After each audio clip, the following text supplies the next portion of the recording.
말씀은 사도행전 7장 39절에서 43절까지의 말씀입니다. 사도행전 7장 39절에서 43절까지의 말씀입니다. 저와 여러분이 교독하도록 하겠습니다.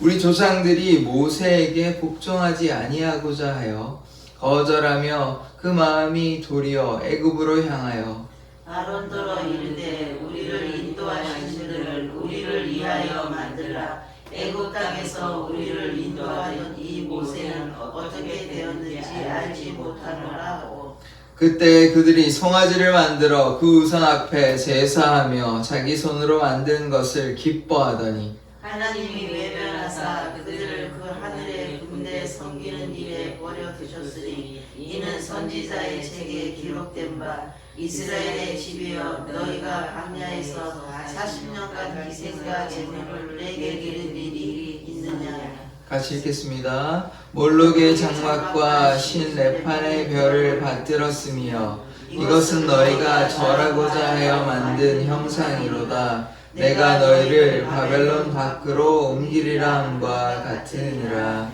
아멘. 하나님, 우리가 우상 숭배하지 아니하며 하나님의 말씀에 순종하는 삶 살게 하여 주시옵소서. 예수 그리스도의 이름으로 기도드립니다. 아멘. 이스라엘 백성이 40년 동안 광야에서 이렇게 시간을 낭비하고 생활한 이유는 무엇입니까? 그들이 하나님께 불순종하여 그렇게 40년 동안 시간을 낭비하게 된 것이죠. 어제 말씀에서 기억하셔야 될 것은 인생이 커다란 시험이다. 그렇게 말씀을 드렸습니다. 하나님의 말씀을 지키는지 안 지키는지 우리 마음이 어떠한지 하나님께서 보시려고 이스라엘 백성을 낮추시며 시험하신 것처럼 우리를 낮추시고 시험하시는 것입니다. 그래서 하나님 앞에 우리가 어떠함으로 나아가야 됩니까? 하나님께 순종함으로 나아가면 우리가 가나안 땅에 입성할 수 있는데 순종하지 아니하면 가나안 땅에 들어갈 수 없는 것이죠. 그래서 하나님 앞에 날마다 믿음으로 나아가는 우리가 되었으면 좋겠습니다. 또한 모세는 한 예언을 했는데 신명기 18장에 보면 한 선지자가 일어나겠다 그런 얘기하는데 그 선지자가 메시아인 것이죠. 그래서 신명기 24장과 그 다음에 민수기 24장과 신명기 18장에 나오는 한 별, 그 다음에 한 별이 야곱에서 나오고 또 한 규가 이스라엘에게서 나오고 또 선지자가 세워지겠다. 나와 같은 선지자가 세워지겠다. 이 말씀이 또 신명기 18장에 나오는 것입니다. 그래서 이 메시아에 대한 예언이 있는데 지금 이 얘기를 왜 하냐면 스데반니사님이 메시아에 대해서 이제 구약에 대해서 얘기했는데 어떻습니까? 이스라엘 백성은 깨닫지 못한 것이죠. 지금 다 이 장면이 구약에 있는 내용이긴 하지만 스데반니사님이 성경에 대한 해박한 지식을 가지고 있기 때문에 이 말씀을 이 설교를 길게 이제 말씀하시는 것입니다. 39절에서 41절의 말씀 우리가 좀 보고자 합니다. 우리 조상들이 모세에게 복종하지 아니하고자 하여 거절하며 그 마음이 도리어 애굽으로 향하여 아론더러 이르되 우리를 인도할 신들을 우리를 위하여 만들라. 애굽 땅에서 우리를 인도하던 이 모세는 어떻게 되었는지 알지 못하노라 하고, 자, 이 모세가 40일 동안 시내산에 올라갔습니다. 그러니까 안 내려오니까 하루를 기다려도 이틀을 기다려도 안 내려오니까 40일 기다려도 언제 만들었는지는 정확히 알 수가 없으나 40일 다 가까이 됐을 것입니다. 그렇게 된 다음에 뭐 했습니까? 이 사람들이 금송아지 만들었습니다. 우상 숭배했죠. 이제 분명히 하나님께서 모세를 통하여 십계명 주셨거든요. 우상 숭배하지 말라고 그렇게 분명히 얘기를 하셨습니다. 우리 한번 말씀을 한번 찾아볼까요? 출애굽기 20장 3절에서 4절의 말씀입니다.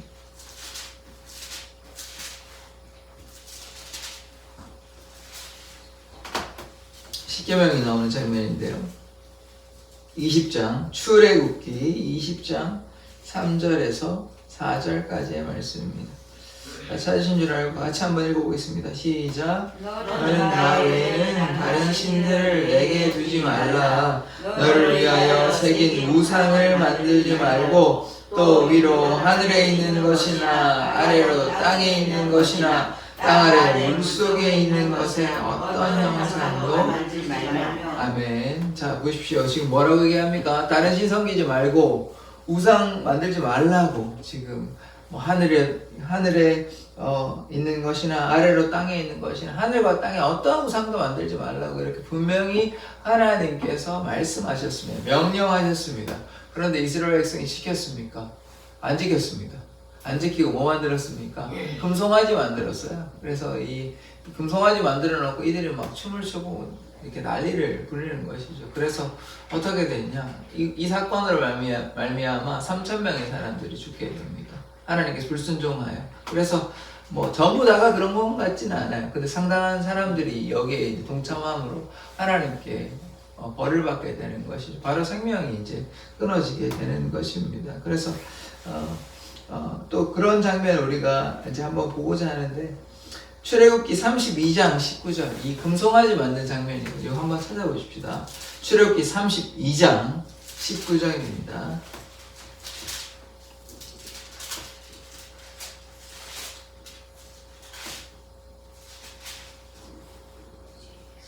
예, 같이 읽겠습니다. 시작. 진에 가까이 이르러 그 송아지와 그 춤추는 것을 보고 크게 노하여 손에서 그 판들을 산 아래로 던져 깨뜨리니라. 자, 지금 어떤 상황이냐면 모세가 시내산에서 이제 내려오고 있는데 하나님께서 이제 말씀해 주세요. 지금 이스라엘 백성들이 금송아지 만들어가지고 이렇게 난리가 났다고 지금 얘기를 하거든요. 하나님께서 하시니까 모세가 이제 내려가다가 보니까 진짜 그렇거든요. 춤추고 지금 막 금송아지 앞에서 막 그렇게 하니까 춤추고 난리를 부르니까 어떻게 합니까? 십계명 받은 거 돌판을 깨뜨려 버립니다. 너무 분노해가지고 모세가 참 겸손해졌거든요. 이제 온유해지고. 그런데 이거는 너무 이렇게 받아들일 수 없는 것이에요. 예수님께서도 화낸 적이 있으시거든요. 언제 화내셨냐면 성전에서 막 장사하는 사람들 보고 그거 보고 막 특징 만들어가지고 막 쫓아내시면서 화를 내시거든요.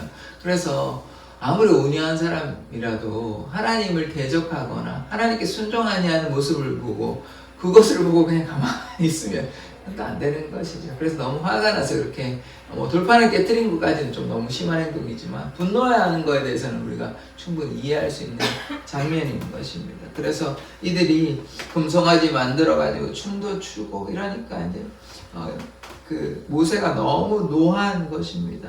그래서 이제 42절에서 43절의 말씀 한번 보도록 하겠습니다. 42절. 하나님이 외면하사 그들을 그 하늘의 군대 섬기는 일에 버려두셨으니, 하늘의 군대라는 것은 이거 언뜻 들으면 좋은 말 같잖아요. 근데 이 하늘의 군대는 이 좋은 뜻으로 지금 쓰인 것은 하나님의 군대를 얘기하는 것이 아닙니다. 나쁜 뜻으로 쓰였어요. 그래서 하늘의 군대라고 그러면 악의 영으로, 이렇게 사단의 영으로 우리가 이해하셔야 됩니다. 하나님의 군대하고는 다른 뜻이에요. 좋은 의미가 아닙니다. 여기서는 섬기는 일에 버려두셨으니 이는 선지자의 책에 기록된 바 이스라엘의 집이여 너희가 광야에서 40년간 희생과 제물을 내게 드린 일이 있었느냐. 이게 선지자의 책에 기록된 바, 이게 뭐냐면 아모스입니다. 아모스 이제 좀 찾아볼 건데요. 43절. 몰록의 장막과 신 레판의 별을 받들었으며, 요게 이제 다르게 표현되어 있는데, 뭐, 식군과 기호시로 아모스에서 좀 찾아볼 것입니다. 이것은 너희가 절하고자 하여 만든 형상이로다. 내가 너희를 바벨론 밖으로 옮기리라 함과 같으니라. 이 아모스가요, 이제, 뭐, 이스라엘의 멸망을 이제 미리 이제, 보통 이제 선지서의 다 내용들은 뭐냐면 남유다나 북이스라엘이 다 망하고 이제 망하기 전에 망한다 하고 망할 쯤에 망한다 하고 그렇게 해서 이제 심판이 있을 거고 치고 회복이 있고, 또 대부분의 책에서는 이사야, 예레미야, 에스겔 이와 같은 책에는 뭐가 있냐면 메시아에 대한 예언이 있는 것입니다. 다 뭐 있지는 않고요. 그렇게 이제 심판과 회복을 얘기하고, 모든 선지서에 다 있지는 않지만 메시아에 대한 내용이 상당히 많이 있거든요. 그래서 그 말씀을 하고 있는데, 오늘 이제 아모스의 사건을 우리가 좀 아모스께서 말한 요 이야기를 보고자 하는데, 이 스테반이 이제 지적한 거는 우상 숭배를 얘기하는 것입니다. 그래서 우리가 아모스 한번 찾아보도록 하겠습니다. 아모스 5장 25절에서 27절의 말씀입니다. 뒤에 구약의 이제 선지서에, 소선지서에 있습니다. 좀, 아모스는 잘 찾는 부분이 아니기 때문에 좀 찾기가 헷갈릴 수가 있는데요. 뒤에 있습니다. 호세아, 요엘, 아모스 이렇게 있습니다.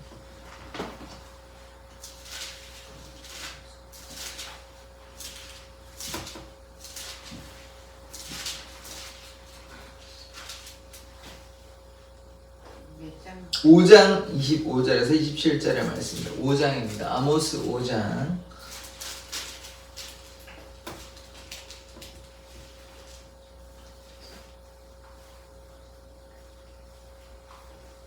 다 찾으셨습니까? 예, 아모스 5장입니다. 아모스 5장. 25절에서 27절의 말씀입니다.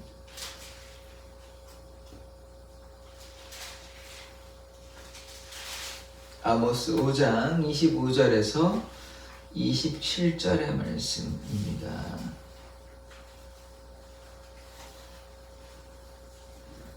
예, 다 같이 읽어보도록 하겠습니다. 시작. 이스라엘 족속아, 너희가 40년 동안 광야에서 희생과 소제물을 내게 드렸느냐? 너희가 너희 왕 식구와 가윤과 너희 우상들과 너희가 너희를 위하여 만든 신들의 별 형상을 지고 가리라. 내가 너희를 다메섹 밖으로 사로잡혀 가게 하리라. 그의 이름이 만군의 하나님이라 불리는 여호와께 말씀하셨느니라.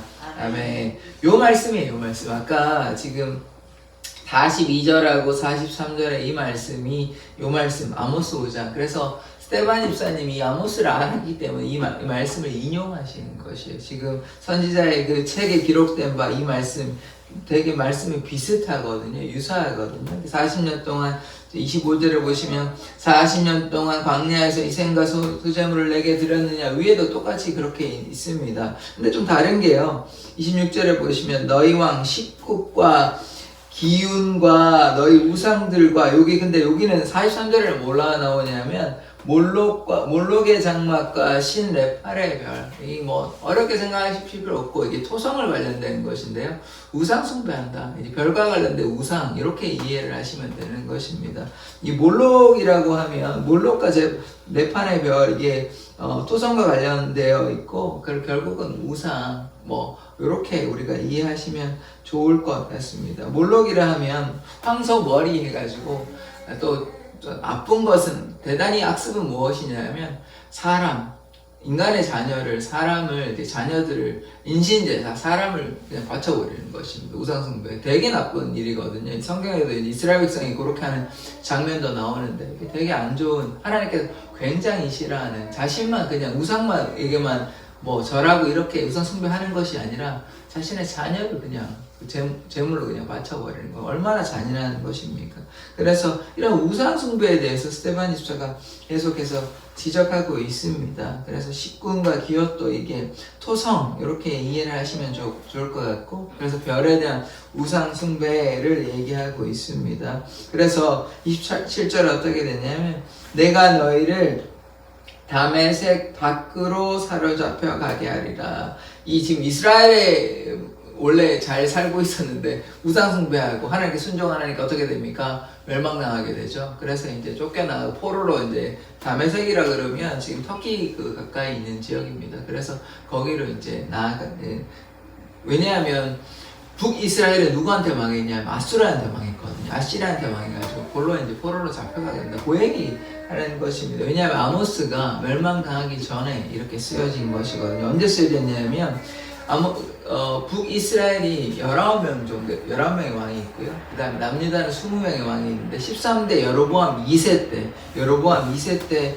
이게 쓰여졌습니다. 그러니까 예수님이 오기 전 BC 760년에 그렇게 이제 쓰여진 책이 이런 얘기가 나왔거든요. 그래서 이스라엘 멸망이 언제 됐냐? 722년에 멸망당했습니다. 그러니까 멸망당하기 전쯤에 한 40년 가까이 전에 너희가 이렇게 우상숭배하니까 뭐 한다고 그러는 겁니까? 멸망당할 거다. 하나님이 너희를 심판할 거다. 이런 얘기를 지금 누가 얘기하고 있다고요? 스테반 집사님이 인용하고 있다고요. 구약의 너네의 조상들이 이스라엘 백성들이 하나님께 불순종함으로 멸망당했다. 요거를 얘기하는 거거든요. 스테반 집사님이 누구한테요? 지금 2000년 전에 예수님의 시대에 이스라엘 백성들에게. 왜냐하면 그들이 메시아 팔았기 때문에. 메시아를 팔아서 예수님을 십자가 못 박기 때문에 같이 이제 우상 숭배한 거, 하나님께 불순종한 죄들, 이스라엘 백성의 그 조상들의 죄를 지적함으로써 너희들도 다르지 않다. 그렇게 뒤에는 뭐 좀 세게 좀 책망하기도 하거든요. 이제 그렇게 이제 이어지는 장면 가운데 있는 것입니다. 그래서 남유다는 나중에 바벨론한테 멸망을 당하는 것입니다. 그래서 43절을 보면 요게 이렇게 나오죠. 바벨론 밖으로 옮기리라 이렇게 나오면서 43절 후반에 보면 남유다는 바벨론에게 멸망당해서 바벨론 밖으로, 이게 말이 하나가 좀 달라요. 27절에 보시면 내가 너희를 다메섹 밖으로, 아모스는 그렇게 나오죠. 다메섹이라고 하면 아수르에 멸망당한 그 얘기고, 요거는 이제 남유다가 멸망당해요. 바벨론이니까 좀 다르긴 한데 결국은 뭐 멸망당해서 너희가 포로로 끌려가겠다 요런 얘기를 하는 것이거든요. 그런 의미에서 조금 뭐 다른 부분이 있고, 이제 우리 땅 봤잖아요. 막벨라구라고 세겜 따고,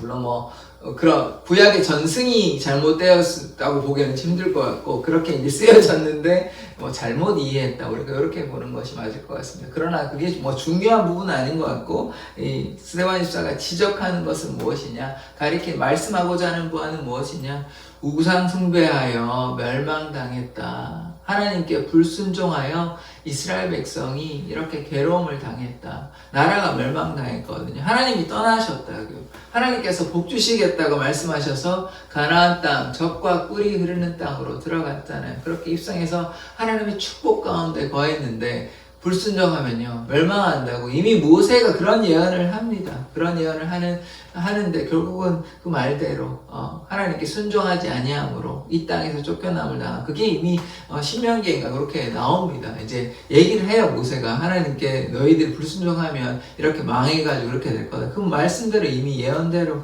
이렇게 된 것이, 그뿐만 아니라 선지서에 이미 많은 내용들이 있잖아요. 멸망당하기 전에 너희들이 이렇게 될 것이다. 왜? 불순종하여서, 우상 숭배하여서. 그러면 우리가 이 말씀을 어떻게 이해해야 됩니까? 아, 이스라엘 백성이 참 어리석구나, 우상 숭배하고 하나님께 불순종했구나에 그치는 것이 아니라 우리에게도 마찬가지라고요. 지금 우리가 이스라엘 백성이라고요. 이 가나안 땅에 들어가기 전에 이 광야에서 헤매이는 우리가 이스라엘 백성이라고요. 우리가 혹은 또 이스라엘 가나안 땅에 들어가도 하나님께 순종하지 아니한 우리가 이스라엘 백성이라고요. 우상 숭배하지 마라, 하나님께 순종해라, 내 명령을 지켜라, 하나님께서 말씀하셨는데 저는 모르겠습니다. 저는 세상이 더 좋은 것 같습니다. 세상에서 그냥 방황하는 것이에요. 세상의 돈과 명예와 재물과 그냥 세상의 향락에 빠져가지고 하나님께 나아가지 아니하고 이렇게 식군과 기웃과 몰록과 신, 레판의 별에 그냥 절하고 자신의 자녀도 그냥 내버려 두는 거예요. 하나님께 하나님께 드리지 아니하고 우상숭배, 인신제사하는 그런 언약한 모습까지 나타나는 것입니다. 대단히 악한, 세상의 악한 그 방식을 쫓아가는 것이죠. 그것이 우리의 모습과 다르지 않다는 것을 우리가 깨달아야 하는 것입니다. 이 말씀을 듣고 나중에 이제 찔려한다 그러고 막 이를 갈거는 이렇게 나오거든요. 이스라엘 백성이. 그래서 우리도 마음에 찔려야 됩니다. 회개해야 되는 것입니다. 성경에 나오는 어떤 안 좋은 사건, 하나님께 벌 받는 사건을 보면서 아유, 그들이 왜 이렇게 어리석지? 왜 이렇게 그러지? 그게 우리의 모습이라는 것을 깨달아야 되는 것이, 우리가 다르지 않습니다. 우리가 여전히 하나님께서 우리를 얼마나 사랑하신다, 나를 위해 십자가에 달려 돌아가신 예수님 믿으면서도 세상에 문제가 있으니까 세상 가운데 그냥 방황하는 것이에요. 우리 자녀가 힘들다고 하니까 하나님 바라보기보다는 그냥 자녀를 어떻게 해야 될까, 또 우리 가족을 어떻게 해야 될까, 혹은 내 안에 문제가 있으니까 왜 하나님께서 나의 문제를 해결해 주시지 아니하냐, 이렇게 그냥 하나님의 품을 떠나서 그냥 방황하고 있는 그런 사람들이 많이 있는 것입니다. 그 모습, 그러니까 이스라엘 백성들의 모습을 통해서 우리들의 모습을 보아야 되는 것입니다. 반면교사로 삼아야 하는 것이에요. 그럼 우리가 어떻게 할 것입니까? 이렇게 우상숭배할 것입니까? 하나님께 불순종할 것입니까? 그러면 안 되는 것이죠. 그러면 어떻게 됩니까? 우리 구원받지 못합니다. 영생을 누리지 못합니다. 가나안 땅에 못 들어간다가, 가나안 땅에 들어가도 어떻게 됩니까? 멸망당합니다. 그러면 결국 이 말이 무엇입니까? 하나님께 나아갈 수 없다는 것이에요. 우리가 죄된 모습으로 하나님께 나아갈 수 없습니다. 하나님께 돌이키면 돌아온 탕자와 같이 하나님께 돌이키면 하나님의 은혜가 있고 하나님의 사랑 가운데 거할 수 있지만 그렇지 아니하면 하나님의 그 벌 가운데 영원한 영벌 가운데 거할 수밖에 없는 것입니다. 그래서 우리가 항상 우리의 자신을 살펴야 하는 것입니다. 인생이 커다란 시험이라고 말씀을 드렸잖아요. 그래서 우리가 하나님 앞에서 우리의 자신을 날마다 살펴야 하는 것입니다. 우리가 인내가 필요한 것이거든요. 하나님께서 우리에게 복도 주십니다. 그러나 하나님께서 우리에게 가장 원하시는 것은 무엇일까요? 하나님께 우리의 마음을 내어놓고 순종의 삶을 살아가는 것, 하나님만 기뻐하는 것, 하나님의 명령을 의무감으로 지키는 것이 아니라 하나님을 사랑하니까 내가 그 사랑에 반응하고 하나님 사랑한다고 그러면 그 사랑하는 것을 하나님께서 사랑하시는 것을 하나님께 사랑을 어떻게 우리가 보답할 수 있고 그 사랑에 거하려고 애쓰지 않겠습니까? 그래서 그것을 억지로 해서는 되지 않는 것입니다. 우리가 감사함으로 하나님을 기뻐함으로 주님 앞에 나아가는 모습이 되기를 원합니다. 그것이 지금 우리 십자가의 그 고난에 고난 당하시기 전에 예수 그리스도의 그 사랑과 희생을 기억하는 성도들의 모습임을 고백합니다. 그것이 사도들이 혹은 오늘 스데반 집사가 나중에 순교하게 되는데 그 스데반 집사 혹은 사도들의 모습이 우리의 모습이 되어야 함을 고백합니다. 그들이 하나님만 사랑했고 하나님만 따라갔잖아요. 이 세상의 헛된 것들 금송아지 만들고 또 우상숭배하지 않았다고요. 도망가지 않았다고. 예수 그리스도를 부인하지 아니하고 어떠한 역경과 고난이 있어도 오직 예수님만 자랑하고 뭐 금하고 때리고 하지 말라 옥에 가두고 해도 계속해서 예수님만 드러냅니다. 그럼 우리가 어떻게 해야 됩니까? 예수님만 드러내는 삶 사시자고요. 그러면 우리 안에 뭐가 있습니까? 기쁨과 감사가 있습니다. 성령이 충만하십니다. 우리 안에 불안함이 없는 것이에요. 감사가 넘치고 우리의 일이 또 잘 풀립니다. 그러니까 하나님의 은혜 가운데 거하고 날마다 주님만 따라가는 우리 사랑의 교회 성도들 되기를 원합니다. 기도하겠습니다. 하나님, 우리가 우상 숭배하지 않기를 원합니다. 다른 신을 섬기지 않기를 원합니다. 다른 모든 신은 또 우상들은 헛된 것임을 고백하오니 날마다 주님의 은혜 가운데 거하는 자 되게 하여 주시옵소서. 감사드리며 예수 그리스도의 이름으로 기도드립니다. 아멘. 주기도문으로 예배를 마치도록 하겠습니다. 하늘에 계신 우리 아버지여, 이름이 거룩히 여김을